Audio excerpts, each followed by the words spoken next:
everybody, I thought you might like an update on how this hair color is holding up. It's been about 2 weeks and as you can see there's no noticeable roots and it has washed out some, but it looks pretty good.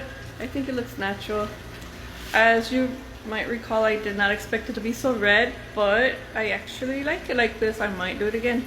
I did reach out to the company and I let them know that the light brown turned my hair kind of orange, and they agreed to send me a dark brown hair color at no cost except for shipping and handling, so that I could try it out and see if it would result in the color I want if I mixed it with the light brown. Which, let me know in comments if you would like to see me try that.